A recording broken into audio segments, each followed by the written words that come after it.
The DMK under Chief Minister M.K. Stalin today launched a massive bonanza of SOPs, including 20 lakh laptop scheme, including 1 million in phase 1 over the next 3 months to college students. A landmark scheme launched by late Chief Minister and former AIDMK Chief J. Jayalalitha and abandoned during the COVID time by Edappadi Palanichami, who was in power then. M.K. Stalin relaunching this scheme is seen as hitting back at the AIDMK for making allegations against the DMK government. But more importantly, it's also aimed at targeting the youth who are seen as being swayed by the arrival of the TVK and actor Vijay in the fray this time. A couple of days ago, Stalin had also announced 3,000 rupees cash as a Pongal festival gift for ration card holders and expanded the 1,000 rupees monthly assistance for women to another 20 lakh people, taking the beneficiaries to over 1 lakh crore. All this as the DMK gets set for Assembly Elections 2026.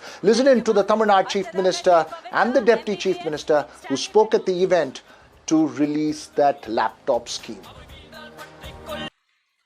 உங்க கைகளுக்கு வந்திருக்கக்கூடிய laptop பரிசு பொருள் கிடையாது. உலகத்தை நீங்க ஆள்றதற்காக உங்க கைகளுக்கு வந்திருக்கக்கூடிய வாய்ப்பு. எங்களை பொறுத்தவரை இது செலவு திட்டம் கிடையாது. எதிர்கால தலைமுறையுடைய கல்வியில செய்யப்படக்கூடிய முதலீடு. நீங்க படிக்கிறதுக்கான எல்லா வாய்ப்புகளையும் உருவாக்கி தரோம். படிச்சு உங்க எதிர்காலத்தை வாழ்க்கை பாதைய நல்ல பாதையா தேர்ந்தெடுங்க. 3 ஆண்டுகள் 4 ஆண்டுகள் படிக்கிற டிகிரி மட்டுமே போதும்னு நினைச்சிடக்கூடாது. எல்லா துறைகளையும் தினமும் நிறைய வளர்ச்சிகள் வந்துகிட்டே இருக்கு. அதனால டிகிரி படிக்கிறதோட அப்கிரேட் ஆகிற டெக்னாலஜிக்கு ஏத்த மாதிரி நீங்க அப்டேட் ஆகிட்டே இருக்கணும். இனிமேல் டெக்னாலஜியை படிக்கிறது என்பது ஆப்ஷன் கிடையாது.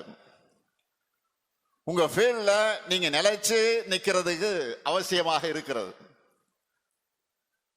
தொழில்நுட்பம் எல்லா துறைகளையும் நுழைஞ்சிடுச்சு.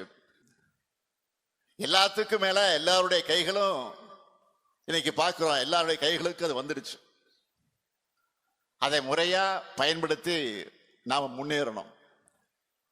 ஆனா நான் ஒன்னு சொல்றேன், ஏஐயால ஒருபோதும் மனிதர்களை நாம் ரீப்ளேஸ் பண்ண முடியாது. நம்முடைய வேலைகளை இன்னும் விரைவா செய்யறதுக்கும் இன்னும் சிறப்பா செய்யறதுக்கும் தான் ஏஐ துணை நிற்கும்.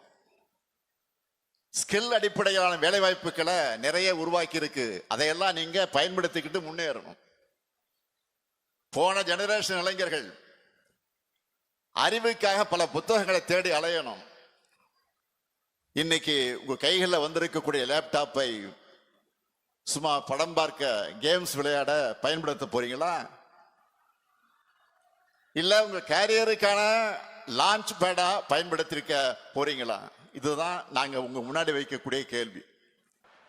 தந்தை பெரியார் அவர்கள் தொலைநோக்கு பார்வையோடு அன்னைக்கு சொன்னதெல்லாம் இன்னைக்கு அறிவியல் கண்டுபிடிப்புகளாக நம்முடைய கைகளில் இருந்துட்டு இருக்கு. அப்படிப்பட்ட தந்தை பெரியாருடைய வழியில வந்த முத்தமிழர் கலைஞர் வழியில முத்தமிழர் கலைஞர் அவர்கள் தான் ஸ்கூல்ல முதல்ல கம்ப்யூட்டர் எஜுகேஷனை ஃபர்ஸ்ட் இன்ட்ரடியூஸ் பண்ணார். இந்தியாவிலே முதன்முறையா 1997ஆம் ஆண்டு 1997ல் ஐடி பாலிசியை இன்ட்ரடியூஸ் பண்ணவரும் முத்தமிழர் டாக்டர் கலைஞருடைய ஆட்சியில் தான். இன்றைக்கு நீங்க பார்த்துட்டு இருக்கிற ஐடி டைடல் பார்க் தொடங்கி ஐடி துறையில் தமிழ்நாடு சிறப்பு இருக்குன்னா அதற்கான ஸ்ட்ராங் ஃபவுண்டேஷனை போட்டவர் டாக்டர் கலைஞர் அவர்கள். இது மாதிரியான முன்னெடுப்புகளால தான் இன்றைக்கு கல்வின்னா தமிழ்நாடு, தமிழ்நாடுனா கல்வி என்று சொல்ற ஒரு மாநிலமாக நம்முடைய தமிழ்நாடு பெயர் பெற்றிருக்கிறது.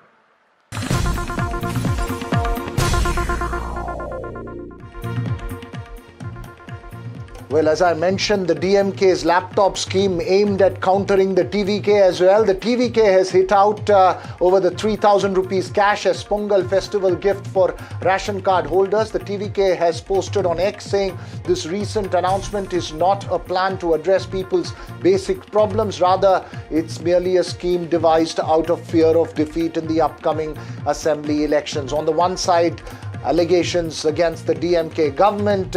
Without resolving this, the government is resorting to announcing the schemes according to the TVK. That's the allegation from the TVK, which is building up for the TVK versus DMK face-off.